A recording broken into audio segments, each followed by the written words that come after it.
Hey, my name is Evan. I'm 26, and until last fall, I was just a contractor trying to keep my small business alive. Then, my dad's ex girlfriend hired me to renovate her kitchen, and for 3 months, she kept calling me handsome every time I walked through her door. The smell of lemon dish soap on my hands, pine dust floating in her sunbeams, that soft hiss from her old radiator. I can still feel all of it. One night at 2 a.m., she blinked her porch light twice and whispered, "I can't pretend you didn't wake me." If you're watching this right now, tell me where you're from in the comments, because I still don't know if what we did was wrong. I saved that voicemail for 3 months. Every morning at 7:15, I'd hit play while the sawdust settled in the workshop sunbeams. Clara's voice, soft and laughing. "You're still the most handsome helper in this town, Evan." She'd said it when I was fixing her fence post back in May. Just a neighbor thing, just being nice. But I kept it anyway.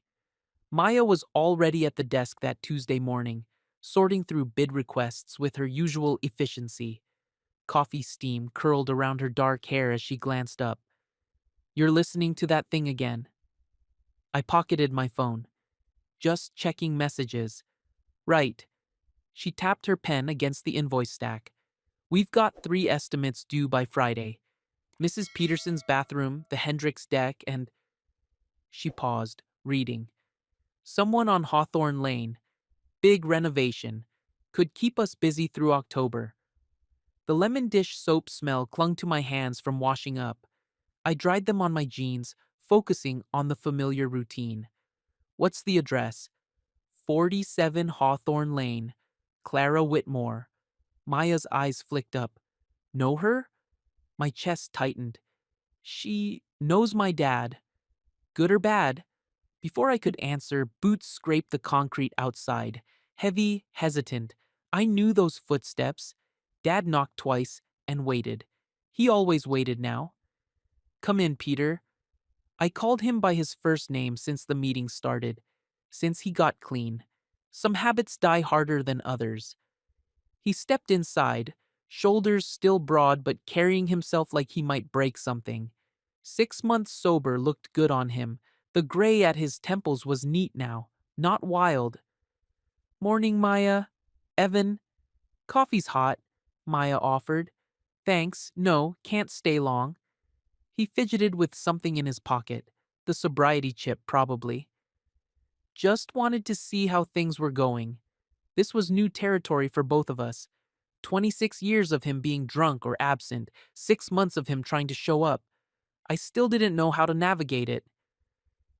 "Business is steady." I wiped down the workbench, keeping my hands busy.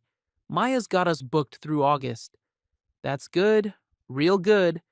He shifted his weight. "You know, if you ever need help with anything, I've got experience with finish work." Maya cleared her throat diplomatically and excused herself to the office. She was good that way, knew when to give people space.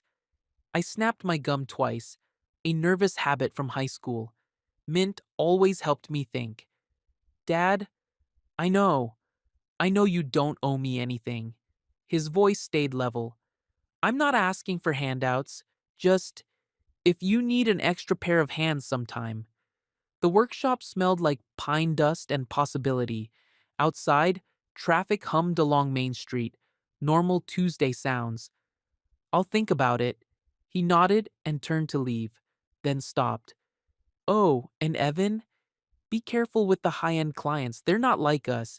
Money makes people complicated." After he left, I stared at Maya's bid list. Clara Whitmore, 47 Hawthorne Lane. The address felt heavy in my mouth when I tried to say it out loud. Maya returned with fresh coffee and a knowing look. "So, Clara Whitmore, Dad's ex-girlfriend, from before my mom died." "Ah." She set down her mug carefully. "How long ago?" 8 years, maybe 9. I picked up a pencil, put it down again. He was different then, still drinking but hiding it better. Clara was good for him. For a while. What happened? I shrugged. what always happened. He chose the bottle. Maya studied the paperwork. Says here she's married now. Mark Whitmore, finance guy. She looked up. You want to pass on this one? The smart answer was yes. The safe answer was yes. But that voicemail sat in my phone like a door I'd never opened. No, I said. We need the work. Clara's cottage sat on the better side of town, where the sidewalks stayed clean and the lawns looked like magazine photos. Old money quiet, the kind of neighborhood where my truck stood out like a work boot in a jewelry store. I knocked once and stepped back. When the door opened, 8 years collapsed into nothing.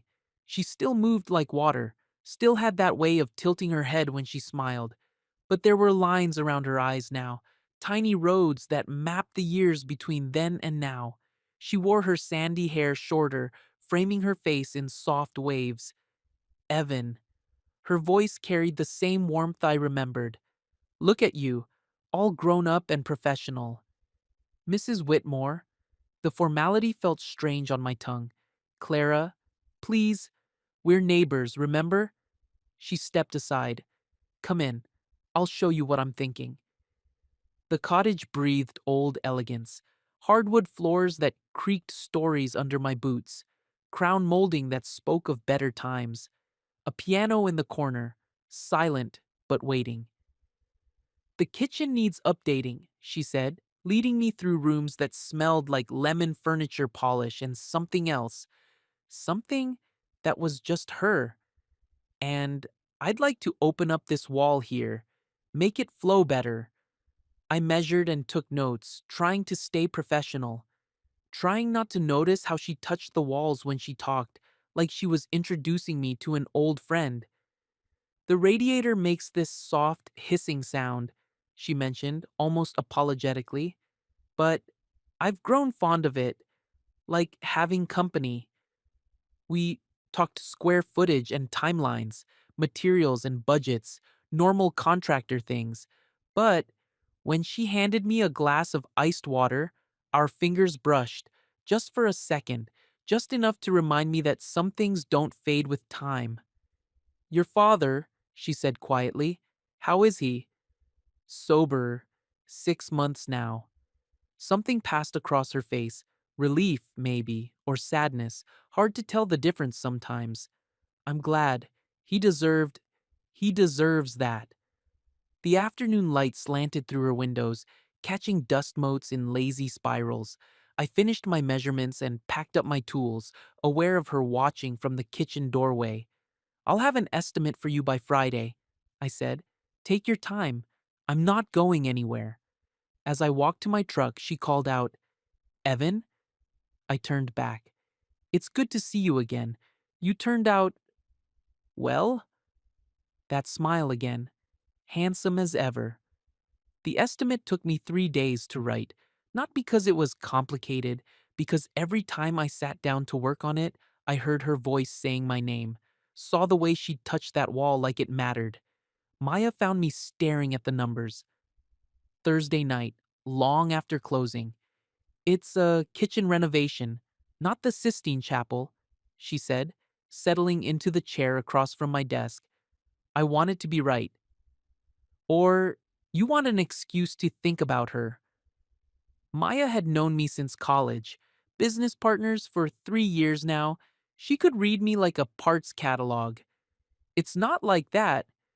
Sure, it's not. She pulled the estimate toward her, scanning the numbers. This is good work, Evan. Fair price, realistic timeline. Stop overthinking it. I snapped my gum twice. Mint and anxiety. She knew me when I was 18. Stupid kid hanging around while dad tried to get his act together. And now you're 26, responsible business owner with his own shop. Maya slid the papers back. Different person. But as I printed the final estimate Friday morning, I wasn't sure that was true. Standing in Clara's doorway again, watching her read through my carefully calculated numbers, I felt 18 all over again. This looks perfect, she said. When can you start? Monday, if you want. I'll need to order some materials first, but we can begin with demo on the walls. She signed the contract with elegant handwriting. Mrs. Clara Whitmore, with a flourish on the W that made me think of piano music. I'll mostly be out during the day, she said, handing me a spare key. Book club, volunteer work at the hospital, but I'll try to be around if you need anything. The key felt warm in my palm, heavy with possibility and responsibility both. We'll take good care of the place. I know you will. She paused at the door. Your father taught you well, even if he didn't know it at the time. Monday morning brought September's first cool edge. Maya and I arrived at 7:30 with coffee and a van full of tools. The cottage looked different in the early light, more fragile, somehow, like it was trusting us with its secrets. Clara met us at the door in jeans and a cream-colored sweater, her hair pulled back in a loose ponytail. She looked younger this way, less untouchable. Coffee's on if you want some, she offered. I'll be out front gardening until my book club at 10. The kitchen smelled like breakfast and possibility. We laid plastic sheeting and marked walls for demo, the familiar rhythm of starting a job settling over us. Nice place, Maya said, running her hand along the original cabinetry. They don't make them like this anymore. Through the window, I could see Clara kneeling among the flower beds, her hands dark with soil. She moved with quiet purpose, transplanting late-season perennials while the morning sun caught the gold highlights in her hair. Earth to Evan, Maya's voice snapped me back. Hammer. I handed over the tool, cheeks warm. Sorry, just planning the wall removal. Right? Planning. By 9:30, we'd made good progress. The wall between kitchen and living room opened up like the house was taking its first deep breath in years. Dust motes danced in the expanded light, and the radiator's gentle hiss provided background music to our work. Clara returned from her book club around noon, carrying a blue scarf and shaking pine needles from her hair. How's it going? She asked, surveying our progress. Good. Structural beams in great shape. We can take out the rest of this wall after lunch. She nodded, then noticed me wiping my hands on the shop rag. There's soap at the kitchen sink, the lemon kind. The lemon dish soap left my knuckles clean and soft. I found myself taking longer than necessary at her sink, looking out at her garden, while the scent settled into my skin. When I turned around, she was standing closer than I'd expected. Thank you, she said quietly, for being here, for taking care of things. The words hung between us like sawdust in sunbeams, heavy and visible and impossible to take back. Just doing the job. I know, but still. She touched my arm, just briefly, just enough. Thank you. That night, Dad showed up at the workshop with Chinese takeout and nervous energy. Thought you might be hungry, he said, settling onto a crate that served as our break room furniture. We ate in comfortable quiet while the shop settled around us. Dust and lumber, the smell of honest work. How's the Whitmore job going? He asked eventually. I nearly choked on my lo mein. Fine, why? Just curious. Big house, good neighborhood. He paused. Clara always had excellent taste. The way he said her name made my chest tight, like he was handling something fragile. You still think about her? It wasn't a question. Dad set down his chopsticks and leaned back against the workbench. Every sober day for 6 months, he admitted, wondering if I'd made different choices. But that's the thing about addiction, son. You don't get to keep the good parts when you throw away the rest. I snapped my gum twice, buying time. She seems happy now. Mark's a good man, steady. Everything I wasn't. Dad's voice stayed level, but his hands betrayed him, still shaking slightly, even 6 months clean. She deserves that. We finished eating in silence. When he got up to leave, Dad paused at the door. Evan, be careful around her, okay? Some people, they get under your skin without meaning to, and sometimes that's worse than the ones who try. After he left, I sat in the dark workshop for a long time, listening to the building settle and thinking about warnings that came too late. Tuesday brought rain and complications. The kitchen wall came down easier than expected, revealing beautiful original beadboard that Clara exclaimed over like she'd found buried treasure. "Oh, we have to keep this," she said, running her fingers along the restored wood. "It's gorgeous," Maya agreed. "Just needs cleaning and a protective coat. Really opens up the space." But the rain drove us inside earlier than planned, and suddenly the cottage felt smaller, more intimate. Clara made coffee and lingered, asking questions about our process, our other jobs, my life. "You never married?" she asked while I sanded the beadboard by hand. "Never found the right person, I guess. Or the right time." She settled into a chair where she could watch me work. "Timing's everything, isn't it?" The radiator hissed softly in the background.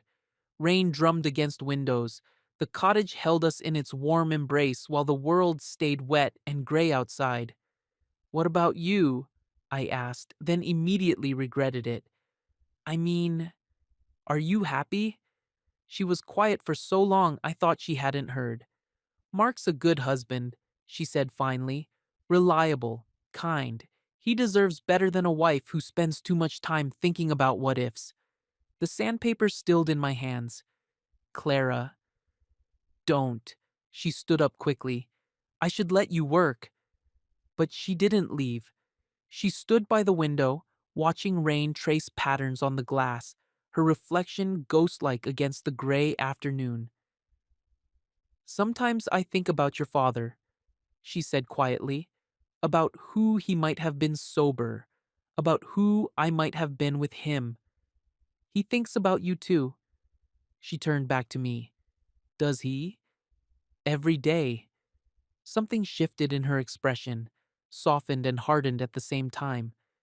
"We can't always get what we want, can we?" "No," I said, "but sometimes what we want isn't good for us anyway." She smiled then, sad and knowing. "When did you get so wise?" "Learned from watching other people's mistakes." The rain stopped around 4. Maya finished cleaning up and headed home, leaving Clara and me alone with the smell of lemon soap and the weight of unfinished conversations. I was packing my tools when she appeared beside me with her blue scarf. "Here," she said, "for the sawdust. Pine gets everywhere." The scarf smelled like her, perfume and autumn air, soft wool that had lived a life of careful handling. "I can't take this." "Just borrowing it." Her fingers brushed mine as she placed it in my hands. "Bring it back tomorrow." That night, I drove past Dad's apartment twice before going home. Both times, I kept driving. Some conversations need the right moment, and I wasn't sure this was it, but I kept the scarf on my passenger seat, and every time I stopped at a red light, I caught myself looking at it. Wednesday morning arrived crisp and clear, the kind of September day that reminded you summer was just a guest and autumn was coming home. Clara was waiting with coffee when we arrived, and I returned her scarf with careful formality. "Thank you," I said, not meeting her eyes. "Any time." She folded it neatly, her movements precise and deliberate. "How's the beadboard coming?" "Should be finished by noon. Then we'll start on the cabinet installation." The morning passed in productive quiet. Maya worked on measurements while I applied the protective coating to the restored wood. The cottage filled with the smell of preservation and possibility. Around 11:30, I heard the front door open. "Honey?" A man's voice deeper than mine, confident. "I'm home early." Mark Whitmore stepped into the kitchen wearing an expensive suit and a careful smile. Tall, graying at the temples, handshake firm when Clara introduced us. "Evan Cole?" I said. "From Cole Construction." "Mark Whitmore. Thanks for taking such good care of the place." His eyes took in the progress, the organized chaos of renovation. "Looks like excellent work." Clara had the scarf draped casually over her shoulders, and I realized she must have put it on when she heard his car in the drive. a small deception that made my stomach clench. We should have the kitchen functional again by Friday, Maya offered, stepping smoothly into the conversation. Mark nodded approvingly. Clara's been looking forward to this for months. Haven't you, sweetheart? The endearment landed like a stone in still water. Clara smiled and moved closer to her husband, the scarf shifting around her shoulders like a blue secret. I should check on the garden, she said. The rain yesterday? She excused herself, taking the scarf with her. Through the window, I watched her kneel among the flower beds, her movements quick and agitated. Mark lingered, making conversation about timelines and budgets, professional small talk that felt like a job interview. Clara mentioned you know the family, he said casually. Your father dated her some years back? My hands stilled on the wood finish. A long time ago. She's told me stories. Peter struggles with, well, I'm glad to hear he's doing better. There was no malice in his voice, no warning or threat, just the careful politeness of a man protecting what was his. He's worked hard to get clean. Admirable. Second chances don't come easy. Mark checked his watch. Well, I should let you get back to it. I'll try to stay out of your way. After he left for the office, the cottage felt different. The air itself seemed thinner, like we were all holding our breath. Clara returned without the scarf. She made fresh coffee and asked about cabinet hardware with studied normalcy, but her hands shook slightly when she poured. Everything okay? I asked when Maya stepped outside to take a call. Of course, why wouldn't it be? But she wouldn't look at me directly, and when she handed me my coffee, she was careful not to let our fingers touch. That afternoon, I found the scarf folded neatly on my truck seat when I went out for supplies. No note, no explanation, just blue wool that still smelled like possibility and regret. Thursday brought Mrs. Ruth Ames. She appeared at the cottage door around 10:30, carrying a plate of cookies and wearing a smile that didn't quite hide the sharp intelligence in her eyes. Welcome to the neighborhood, she said, though we'd been working there for 4 days. I live next door. Couldn't help but notice the excellent progress. Mrs. Ames was 60-something with silver hair and the kind of posture that suggested a lifetime of paying attention. She settled into Clara's kitchen like she belonged there, accepting coffee and surveying our work with professional interest. Beautiful restoration on that beadboard, she said. Whoever did that has real skill. Thank you, ma'am. Call me Ruth. Ma'am makes me feel ancient. She bit into a cookie thoughtfully. You know, I keep odd hours. Insomnia means I notice things other people miss. The words carried weight beyond their surface meaning. I glanced at Clara, who was suddenly very interested in rearranging flowers that didn't need rearranging. Like what? I asked carefully. Oh, who comes and goes, when lights turn on and off, whether people seem content. Ruth's eyes crinkled with something that might have been kindness. I believe in good neighbors looking out for each other. Quietly. Clara set down her flower vase with unnecessary force. Mrs. Ames, would you like to see the garden? The late roses are still blooming. They disappeared outside, leaving me with the distinct impression that I'd just been assessed and, somehow, approved. Maya returned from measuring the pantry with raised eyebrows. Neighborhood watch captain? She asked. Something like that. Through the window, I could see Ruth and Clara walking among the flower beds, their conversation animated but too quiet to overhear. Ruth gestured toward her own house, then back at the cottage, like she was explaining something important. When they returned, Ruth collected her plate and prepared to leave. Lovely to meet you both, she said. I'll be sure to keep an eye on things while you're working. Make sure no one bothers you. At the door, she paused and looked directly at me. Sometimes the best renovation is the kind that preserves what's worth keeping while making room for something new. She smiled. Don't you think? After she left, Clara busied herself with unnecessary tasks, wiping already clean counters, rearranging already organized papers. She seems nice, I ventured. She sees everything.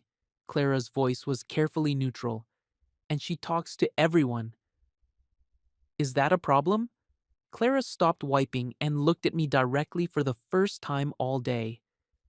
In a town this size, everything's a problem if enough people notice. Friday afternoon, we finished the cabinet installation. The kitchen transformed into something from a magazine. Clean lines, natural light, the restored beadboard glowing like found gold. Clara stood in the doorway with her hands pressed to her chest, eyes bright. "It's perfect," she whispered.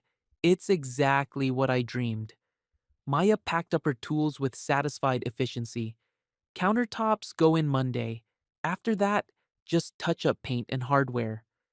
As my business partner loaded the van, Clara and I stood alone in her renovated kitchen. The late afternoon light slanted through clean windows, and the radiator hummed its familiar song. "I have something for you," she said quietly. She disappeared into the living room and returned with an envelope. "Payment," she explained, "and a little extra for the excellent work." Our hands touched when she passed it to me. Brief contact that sent electricity up my arm. "Clara, don't say anything," she said quickly. "Please, not yet." She moved closer, close enough that I could smell her perfume and the faint scent of pine dust from the renovation. Close enough to see the flecks of gold in her brown eyes. "Do you ever wonder," she said softly, "what it would be like to be someone else, just for one day?" My heart hammered against my ribs. Every day. She reached up and touched my cheek, her thumb tracing the line of paint I hadn't realized was there. "You have beautiful eyes," she whispered. "I noticed that when you were 18. I notice it now." The space between us seemed to shrink without either of us moving. Her hand was still on my cheek. My breath had gone shallow. From outside came the sound of Maya starting the van engine. Clara stepped back quickly, her cheeks flushed. "Monday," she said, her voice carefully normal.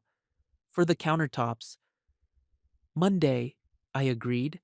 But as I walked to the van with her payment in my pocket, I could still feel the ghost of her touch on my skin, and I could still smell her blue scarf in my truck, even though I'd returned it days ago. That weekend, I kept my phone in the workshop drawer. Saturday morning, Maya found me reorganizing tools that didn't need organizing, staining wood that was already perfect. "You're hiding," she said, settling onto her usual crate with coffee and paperwork. "I'm working." "You're avoiding." She pulled out the Whitmore invoices. "Want to talk about it?" I snapped my gum twice, mint and anxiety. "Nothing to talk about." "Right. That's why you've sanded that same board 3 times." Outside, October was beginning to show its colors. The maples along Main Street had started their slow burn toward winter. Normal, autumn Saturday. Normal life continuing while mine felt suspended between what was and what might be. "She's married, Maya." "I know." "And she was Dad's." "I know that too." I set down the sandpaper and looked at her. "So, what am I supposed to do with this?" Maya considered her coffee, choosing words carefully. "Maybe the question isn't what you should do. Maybe it's what you can live with." Monday brought countertops and complications. The granite installer arrived at 8 sharp, professional, and efficient. Clara met us at the door in dark jeans and a cream sweater, her hair pulled back in that loose way that made her look younger. "Perfect timing," she said, but her smile seemed forced. Mark left early for a conference call.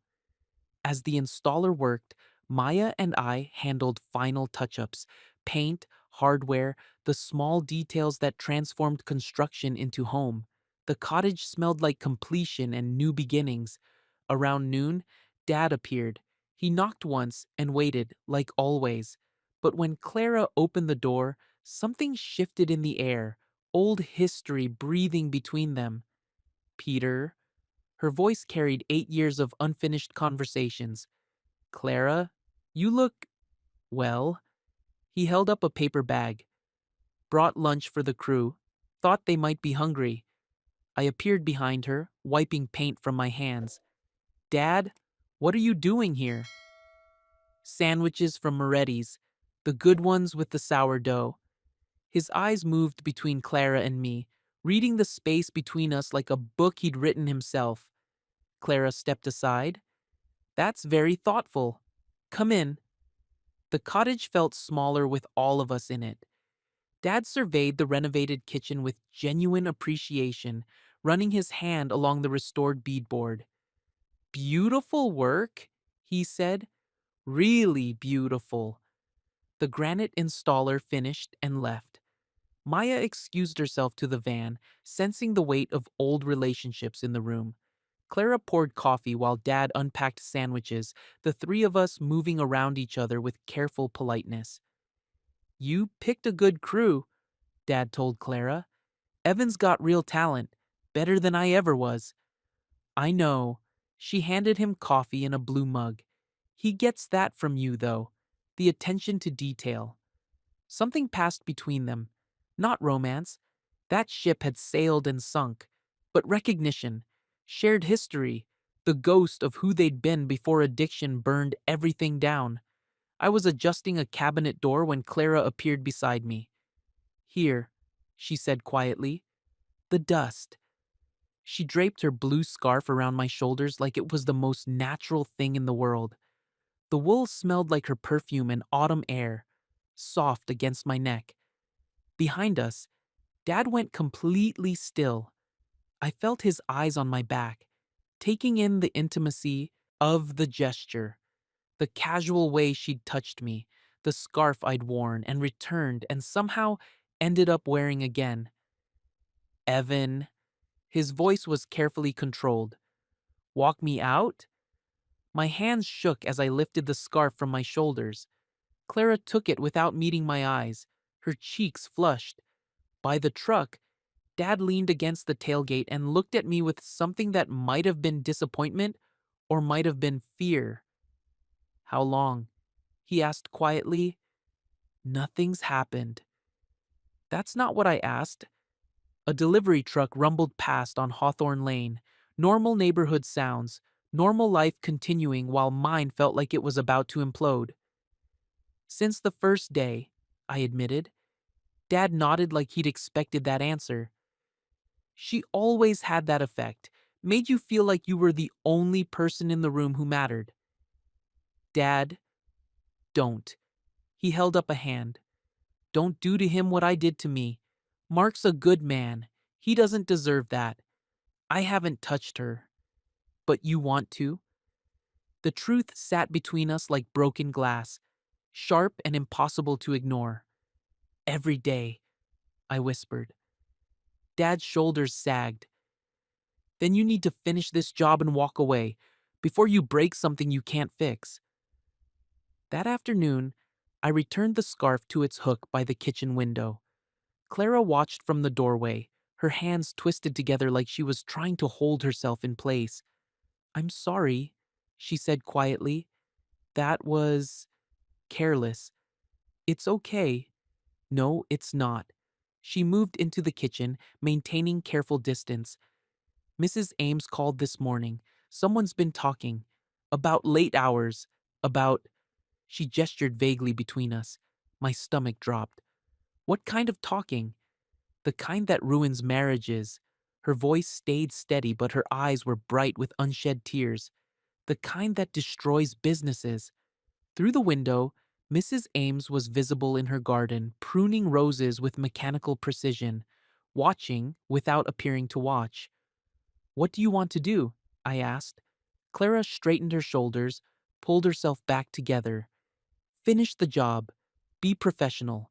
Pretend this never happened. Can you do that? She looked at me directly for the first time since Dad left. Can you?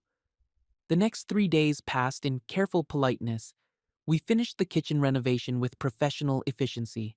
Clara stayed busy with errands and appointments, appearing only to approve final details. When she did speak to us, her voice carried the measured warmth of a satisfied client. Nothing more. Maya noticed, but didn't comment, just worked quietly and packed up each evening without lingering. Thursday afternoon brought Mark home early again. He appeared in the kitchen doorway with his lawyer's smile and careful eyes, surveying our progress with apparent satisfaction. "Looks fantastic," he said. "Clara's going to love entertaining in here." "We're nearly finished," Maya replied. "Just some touch-up paint tomorrow, and you'll be all set." Mark nodded, then pulled an envelope from his jacket. "Actually, there's something we need to discuss. Building department wants updated permits for the wall removal. Also," he paused, consulting his phone. "Security company flags some late returns of equipment. Liability concerns." My mouth went dry. Late returns? Tools being brought back after normal hours. Apparently happened several times. His tone stayed professional, but his eyes were sharper now. "Nothing serious, just want to make sure we're following proper protocols." Clara appeared from the living room, her face carefully composed. "Is there a problem?" "Just dotting I's and crossing T's," Mark assured her. "Insurance requirements, you understand." But I understood something else entirely. The security cameras had caught my evening returns, the times I'd lingered at the door, returning forgotten tools that weren't really forgotten, the moments when professional boundaries had blurred into something else. "Of course," I managed. "We'll make sure everything's properly documented." Mark smiled. "Excellent. Oh, and Clara, your mother called. Something about the charity board meeting being moved to Friday." Another message, another boundary. Your real life is calling. After he left, the cottage felt different, smaller and more dangerous. Clara busied herself with unnecessary tasks, avoiding eye contact. "We should finish up early tomorrow," I said. "Yes." Her voice was barely above a whisper. "That would be best." Friday evening, I sat in my truck outside the cottage for 20 minutes before driving away. The renovation was complete. Kitchen transformed, clients satisfied, payment processed. Professional success by any measure. But the silence in my truck felt like failure. I drove past Dad's apartment, considered stopping. Decided I wasn't ready for his particular brand of hard-won wisdom. Not yet. Instead, I went home and opened a beer I didn't want, standing at my kitchen window, watching the sunset over my own small life. My phone buzzed once. Text from an unknown number. "Thank you for everything." I stared at the screen for 5 minutes before deleting it. The week after brought smaller jobs and careful normalcy. Maya and I installed shelving for the bookstore, fixed a deck railing for Mrs. Peterson, painted a bathroom that smelled like vanilla and ambition, work that paid the bills and kept our hands busy. Dad started helping out, showing up Tuesday morning with coffee and offering to sand trim work. We moved around each other carefully, both avoiding the subject of Clara Whitmore and what almost was. Thursday evening, I drove past Hawthorne Lane, not intentionally, just taking the long way home from a supply run. But as I passed number 47, I saw her through the kitchen window, standing at the sink we'd installed, washing dishes in the light of the pendant we'd hung. She looked up as my truck passed. Our eyes met for just a moment across the glass and distance. She didn't wave, neither did I. But something passed between us anyway. Recognition, regret, the weight of choices that couldn't be unmade.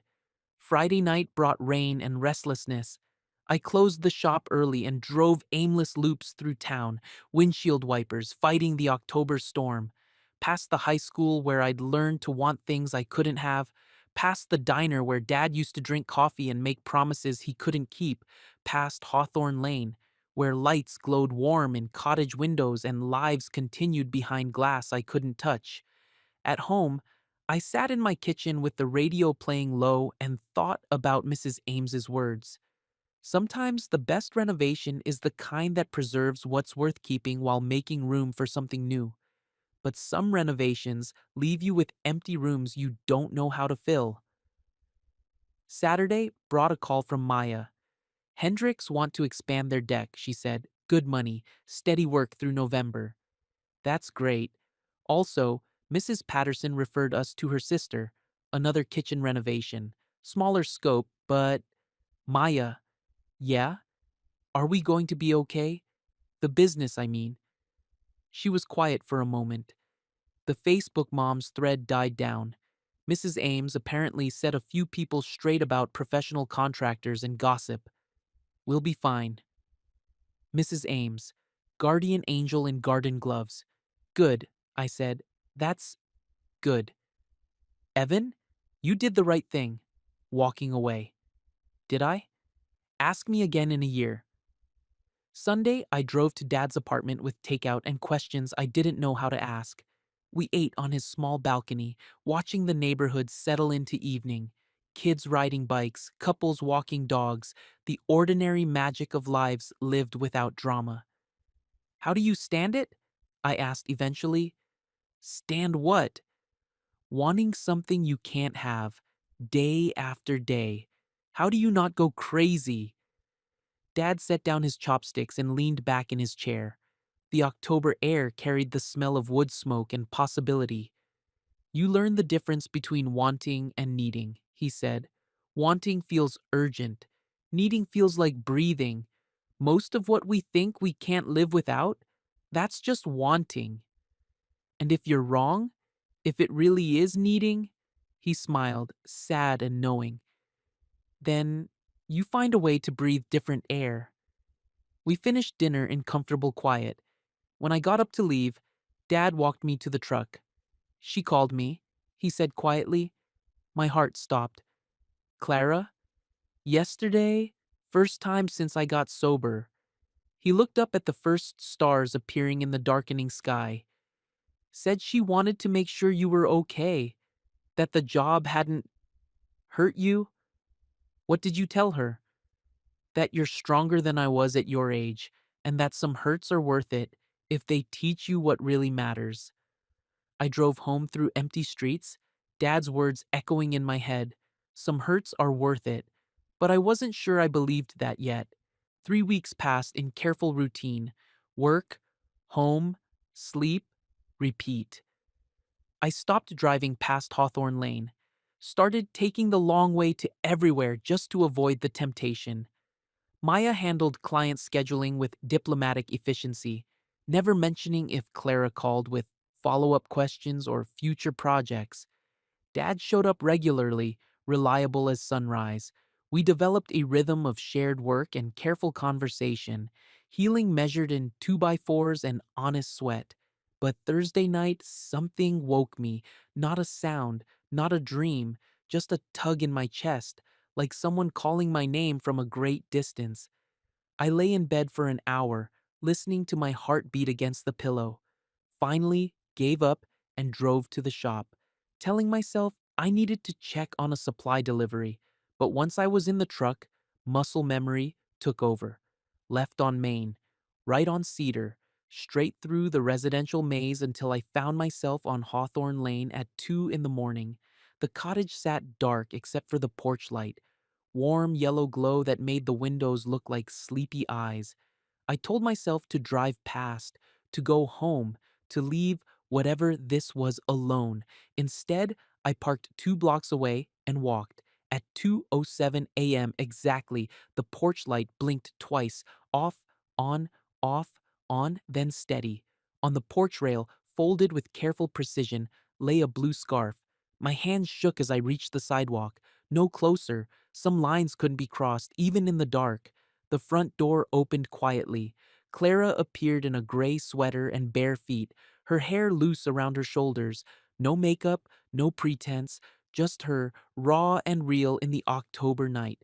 We stood 6 feet apart on her front walk, close enough to see each other clearly, far enough to maintain the illusion of propriety. I wasn't sure you'd come, she said softly. I wasn't sure either. The radiator hissed faintly through an open window. Somewhere in the distance, a car passed on the main road. Normal night sounds in a moment that felt anything but normal. Mark's at a conference until Sunday. The words came out in a rush, like she'd been practicing them. In Chicago, I've been thinking about choices, about what I can live with and what I can't. My heart hammered against my ribs. Clara, I'm going to stay married, she said quickly. I want you to know that. This isn't, I'm not asking you to save me or change my life or any of that. Then what is this? She wrapped her arms around herself, suddenly fragile in the lamplight. Permission to miss you. Permission to admit that the last month has felt like holding my breath. The space between us hummed with electricity. 6 feet might as well have been 6 inches. Might as well have been 6 miles. I can't be your secret, I said. I know. I wouldn't ask you to be. She looked up at the porch light, its steady glow casting shadows on her face. But maybe we could have a signal.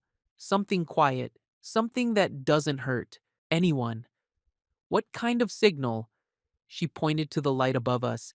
If it's on in the morning, early before the sun comes up, it just means I'm okay. That I made it through another night without doing something I'd regret. And if it's off, then I'm okay too, just differently. I understood, a language of lights and longing, a way to care without touching, to know without possessing. Mrs. Ames will notice. Clara smiled, and for the first time in weeks it reached her eyes. Mrs. Ames suggested it. She what? Came over yesterday with soup and advice.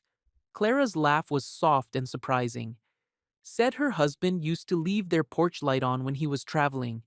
Let her know he'd made it to his hotel safely. Small comfort, but real. Guardian angel indeed.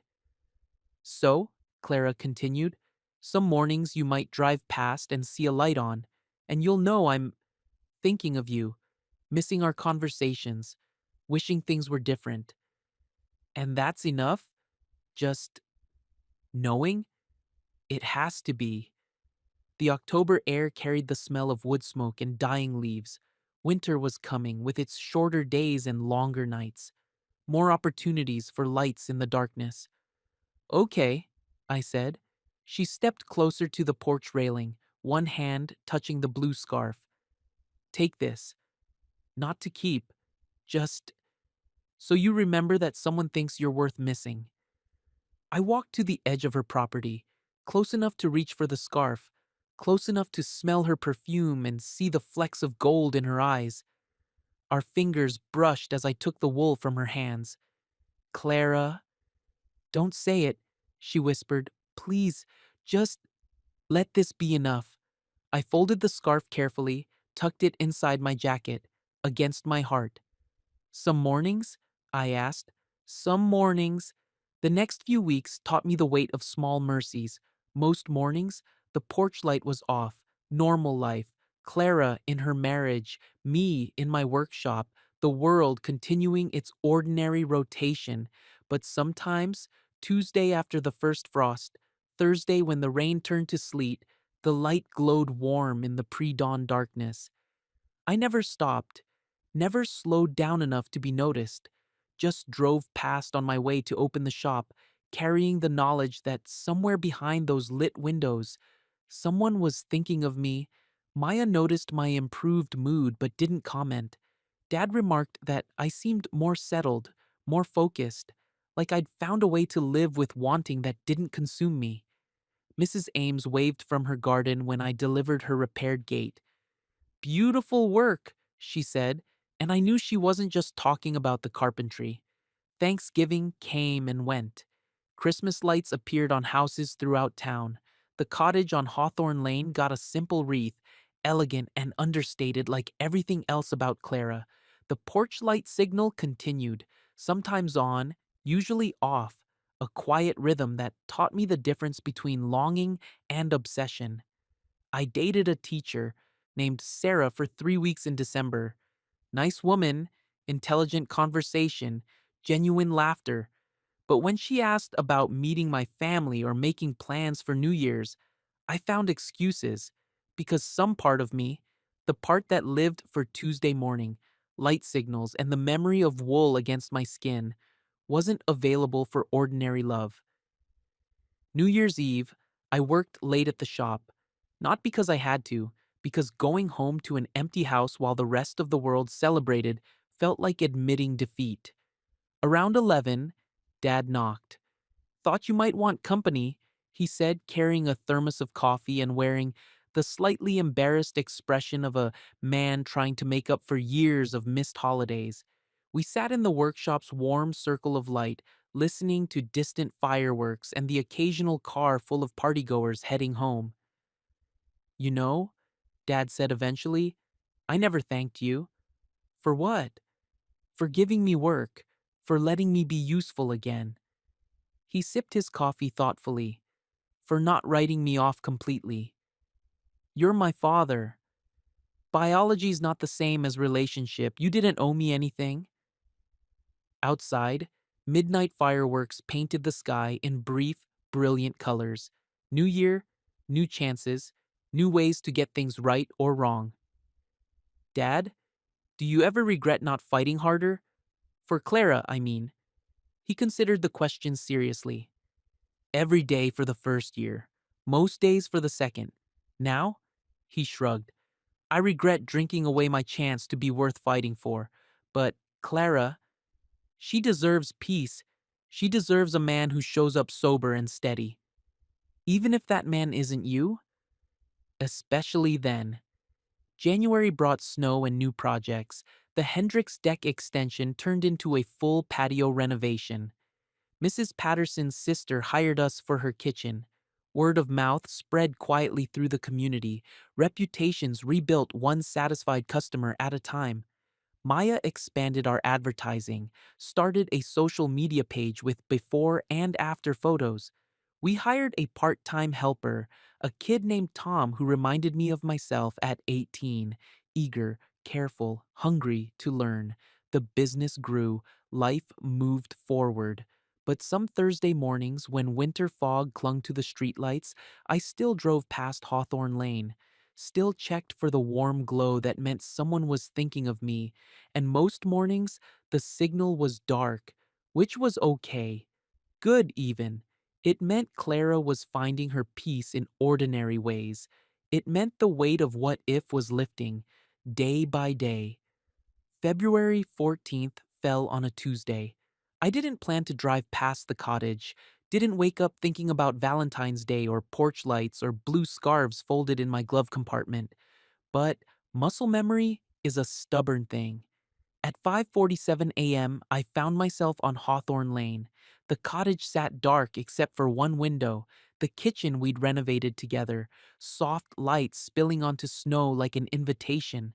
The porch light was off, but as I drove slowly past, it flickered once, just once, so briefly I might have imagined it. A glitch, a surge in the electrical grid, or a woman standing in her kitchen, hand on the switch, allowing herself one moment of acknowledged longing before returning to the life she'd chosen to keep.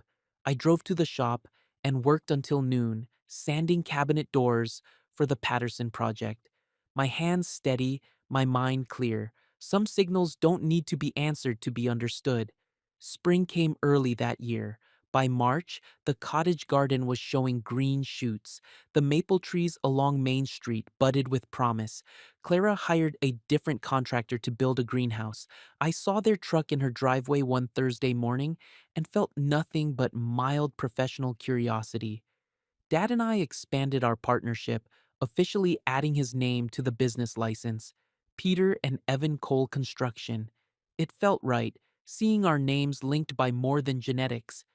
Maya started dating the new fire chief, a quiet man with kind eyes who brought her coffee and respected her intelligence. Watching them together reminded me what healthy love looked like, easy and mutual, built on choice rather than longing. April brought rain and Mrs. Ames. She appeared at the shop on a wet Thursday morning, carrying a plate of cookies and wearing the expression of a woman with something to say. How are you, dear? She asked, settling into Maya's chair with familiar ease. Good. Busy. You? Content. She accepted coffee and surveyed our expanded workspace with approval. Your father's a good addition. Steady hands. We made small talk about spring projects and weather patterns, but I could feel her working up to something, choosing her words with diplomatic care. I suppose you know she's well, Mrs. Ames said eventually, my hands stilled on the invoice I was reviewing. Who? Don't play coy, it doesn't suit you. Her smile was gentle but direct. Clara, she's well, happy even. The greenhouse is lovely. That's good to hear. She asked me to tell you something if I saw you. My heart jumped. What? Mrs. Ames leaned forward, lowering her voice. That the porch light served its purpose, helped her learn the difference between missing someone and needing them. She wanted you to know you're missed, not needed, and that the difference matters. I understood. Missing was natural, healthy even. It honored what had been without demanding what couldn't be. Needing was different. Needing was the path back to wanting things that would break more than they'd fix. Thank you, I said, for telling me, for everything. Young man, some of life's most important lessons come disguised as things that don't happen. She stood, straightening her coat. You learned well. After she left, I sat in the quiet shop, listening to rain against the windows and feeling something settle in my chest. Not contentment exactly, but acceptance. The weight of what if finally lifting.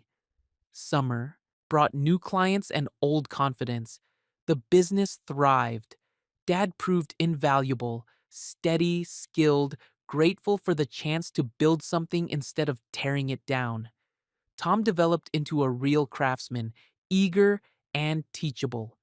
I bought a small house on the east side of town. Nothing fancy, but mine. Room for a workshop in the garage. Space for the life I was actually living instead of the one I'd imagined. Sarah called in July, asked if I wanted to try again. I thanked her and declined, but gently. She deserved someone whose whole heart was available, not just the parts that weren't already spoken for. August brought a wedding invitation, expensive paper, elegant script. Mr. and Mrs. Mark Whitmore request the pleasure of your company at the celebration of their 10th wedding anniversary. I stared at the invitation for a long time, running my thumb over Clara's careful handwriting on the envelope. In the end, I sent a nice gift and a polite decline. Some celebrations are better honored from a distance. September marked 1 year since the cottage renovation began. I drove past Hawthorne Lane on my way to a job in the same neighborhood.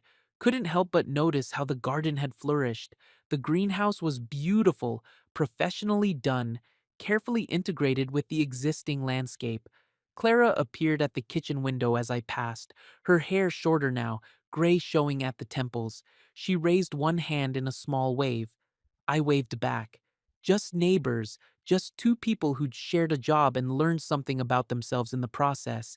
The porch light was off, had been off for months now, according to my occasional observations. No more signals needed. Some lessons once learned don't require constant reinforcement. Winter came back around, as winters do. Christmas lights appeared on houses throughout town. The cottage got its elegant wreath, same as the year before, life continuing in its careful patterns. I dated occasionally. Nothing serious, but hopeful in small ways, learning to be present instead of always looking toward some imaginary future. Dad stayed sober, day by day. We worked well together, our shared past a foundation rather than a burden now. Maya and the fire chief got engaged on New Year's Eve. Simple proposal, honest joy. I was happy for them in ways that felt clean and uncomplicated. The second spring brought different dreams. I stopped driving past Hawthorne Lane entirely, not out of pain or longing, but because it wasn't necessary anymore.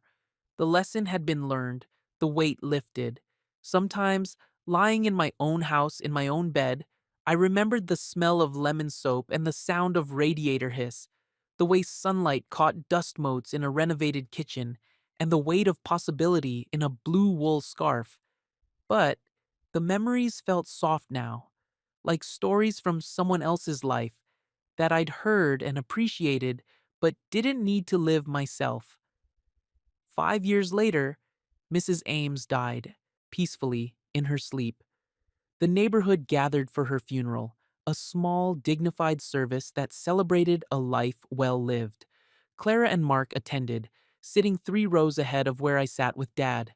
At the reception afterward, we found ourselves in line for coffee at the same time. Evan? Clara's voice carried the warmth I remembered, but settled now, comfortable. Clara, Mark. I shook hands with them both, surprised to find the gesture felt natural. Mrs. Ames would have loved this turnout. She was special, Clara agreed, always knew just what to say. And when not to say it, Mark added with a meaningful look that suggested he knew more than he'd let on at the time.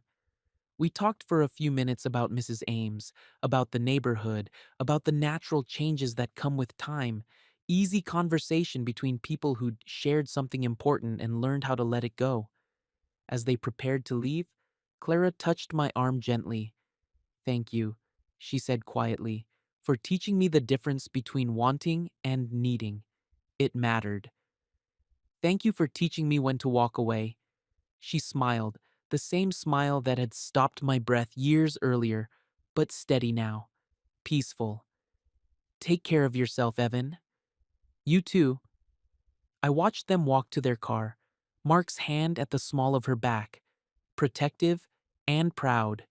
They looked happy, really happy, in the way that comes from choosing each other every day instead of taking each other for granted. That night, I drove past the cottage one last time, not from longing or habit, but from curiosity, wanting to see if the weight of memory still lived in those walls, or if time had finally transformed it into just another house on just another street. The kitchen windows glowed warm with dinner preparation. The greenhouse stood elegant in the moonlight, garden thriving, life continuing, all of it exactly as it should be. The porch light was on, but not for me. Just a woman who'd learned that some signals serve their purpose and then become unnecessary. A house where people had figured out how to be happy with what they'd chosen to keep. I drove home to my own house, my own life, my own hard-won peace. Some doors stay cracked, so the light can teach you how to walk past them. And some nights, when the work is done and the world settles into quiet, that's exactly enough.